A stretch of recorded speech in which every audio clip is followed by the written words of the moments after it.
Everyone talks about princess cruises, but what's it truly like cruising solo on the Regal Princess for the very first time?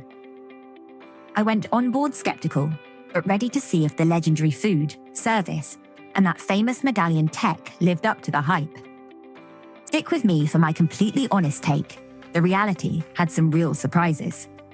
In this video, I'm sharing my full experience from embarkation all the way through to disembarkation, covering everything from the Medallion app, entertainment, dining, ports of call, and what it was like cruising solo. So let's dive in and find out if princess cruises really are as good as everyone says. Before we get into life on board, let's talk about embarkation and disembarkation, because honestly, I was really impressed. Princess made the whole process absolutely seamless. From the moment I arrived at the Queen Elizabeth Terminal in Southampton, everything moved so smoothly. I loved how the Medallion technology meant there were no long queues fumbling with paperwork. You're checked in, your photos matched, and before you know it, you're walking up the gangway. And when it came to disembarkation, it was just as organized. There was none of that frantic waiting around. I chose to self-disembark, which meant taking my case off the ship in the morning, and everything felt very calm and easy. After cruising with other lines, I can honestly say Princess have nailed embarkation and disembarkation from Southampton. Other cruise lines could really learn a thing or two from Princess here. Now let's talk about the Regal Princess herself. Inside, the ship is absolutely beautiful. The decor throughout is elegant without feeling stuffy, with plenty of marble, chandeliers, and warm tones. It really does feel like you're staying somewhere special. The atrium, or piazza, is the heart of the ship, a stunning open space that feels alive from morning till night with live music, entertainment, and people gathering. I love the look of the pool areas too, particularly the retreat pool, which was designed for a more peaceful, adults-only vibe.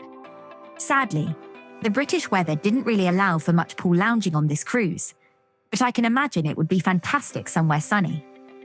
But here's where the first surprise crept in. Although the interiors are beautiful, the exterior of the ship showed definite signs of wear. Patches of rust, small cosmetic issues, nothing critical, but noticeable if you're someone who likes everything pristine. It's not something you'll see in glossy magazines, but it's real life after a ship's been sailing for years. Regal Princess was going into dry dock after we disembarked for engine works, so they may use this time to spruce up the exterior of the ship as well. Also, if you're someone who likes a quiet lounge to read or relax, it was a little tricky at times because the ship is very lively, especially around the piazza. I found it difficult to find a quiet corner when the weather kept everyone indoors. In terms of the crowd, this sailing had an older demographic. It was mostly people over 60, with a handful of families and younger couples. So the overall feel was relaxed, friendly, and sociable, but definitely geared more towards adults than families with young children. Let's talk next about the Medallion app and Pendant, because honestly, this is a real step up. It's easy to wear on a lanyard, or you can buy accessories if you prefer. I highly recommend downloading the Princess app before your cruise, because you can book dining times, browse activities and bookmark them, and connect to the Wi-Fi easily. Ordering drinks and food to wherever you are on the ship was brilliant. I used it a few times with only one hiccup. My first drink order took over an hour to arrive, but after that it was smooth sailing. I loved that my cabin door just unlocked as I approached, and you could use the Medallion to check into restaurants, shop, and even play the slots in the casino, which could be dangerous. Compared to cruise lines still using old key cards, this felt like the future. If you cruise solo like me, Wi-Fi is essential to keep in touch with family and friends and to scroll a bit while dining alone. The Princess Plus package bundled Wi-Fi, drinks, gratuities, and more into one package, and for me, it was brilliant value. For $60 a day, you get unlimited Wi-Fi on the fastest network, Medallion Net Max, drinks up to $15 each, crew appreciation covered, 2 premium desserts per day, 2 casual dining meals per cruise, and 2 fitness classes. When you add up just the Wi-Fi and gratuities, you're nearly at the price already, and a single cocktail and coffee a day covers the rest. It's a no-brainer if you're going to use even half of it. You even get things like Ocean Now food delivery anywhere on the ship, premium desserts, and casual dining included. Perfect if you want a bit of variety. But, and this is important, if you're not a big drinker, or you don't need daily Wi-Fi, the package might not feel as good value for couples or light users. Entertainment-wise, there was always something happening. Movies under the stars, quizzes in Princess Live, Zumba classes in the piazza, Tai Chi up on deck 17, musicians everywhere, cooking demonstrations, you name it. Evening shows in the Princess Theatre were excellent. During my cruise, we had a juggler, a mind reader, an illusionist, 2 theatre productions, and a fantastic singing group. The Princess Theatre does get very busy though, so I learned quickly to get there early. The bars and entertainment venues were always lively, and the casino was hugely popular too. However, it's worth saying that the timing and popularity of events meant you often had to arrive early to get good seats. And compared to some bigger, newer ships, the late-night entertainment did taper off earlier. More of a lively early evening vibe than a 2 a.m. party scene. If you want wild nightlife, this might not be the ship for you. Princess Cruises served up the best food I've had on any cruise so far. I loved the 3 different main dining room options: Allegro for booking a fixed time on the app, Concerto for anytime dining, and Symphony for traditional set-time dining, with the same waitstaff each night. The food was outstanding: French onion soup, steak and lobster, and the orange soufflé were particular highlights. I didn't try Sabatinis or Crown Grill, as it was a short cruise, but I did sample Alfredo's and the Ocean Seafood Terrace, thanks to my Princess Plus package. Both were superb. Even the buffet impressed me, especially the omelette station, waffle station, and the separate pastry shop.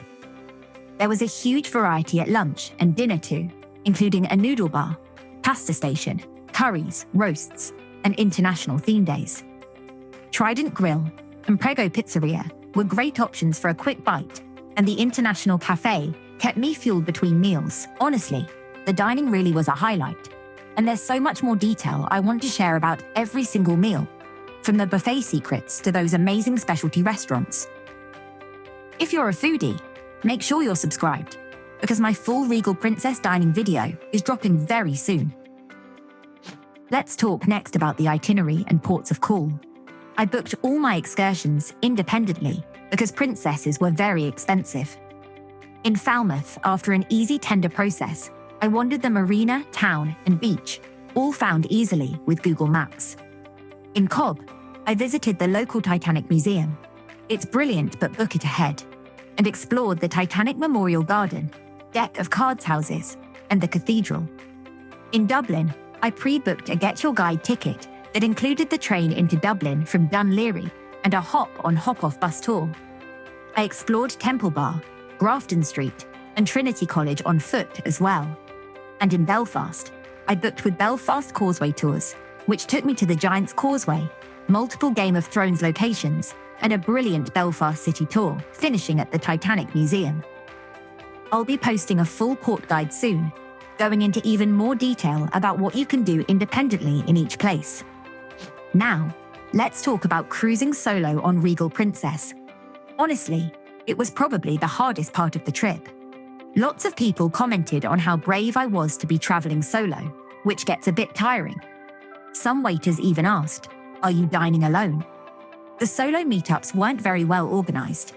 They were held in Vines Bar, which was always packed and noisy, and it was tough to spot other solo travelers. I did meet a few lovely people on the first night, but after that, the meetups fizzled out. Compared to my experience on P&O Britannia, where I was seated with other solo travelers every night, or on Marella, where they host specific solo events, Princess could do so much better. If you're confident traveling alone, you'll be fine, and many people are happy to chat. But if it was your first solo cruise, it could feel isolating. And to note, there are no solo cabins on Regal Princess either. Have you found solo meetups tricky on other cruise lines too? Or is this maybe just a Princess approach? Let me know your own solo cruising experiences in the comments below. I'd love to hear them. So after 6 days on board Regal Princess, what are my final thoughts? I can absolutely see why Princess has such a loyal following. The friendly staff, the beautiful ship, the food, the entertainment. I genuinely had a fabulous time, and I'll definitely be booking another Princess cruise again. The Medallion app and technology were game changers for me, making everything so easy, from opening my cabin door to ordering drinks wherever I was. Although there were a few small things, like wishing for more quiet spaces and noticing the ship's exterior showing a bit of wear, overall it was a brilliant experience. However, you can't really compare Princess to cruise lines like P&O or Marella purely on price. Princess is normally a higher-end product, and while I had a good deal this time, because the cruise had been shortened, there are more added extras to keep in mind. And would I sail with Princess Cruises again? Yes, absolutely, but with eyes wide open.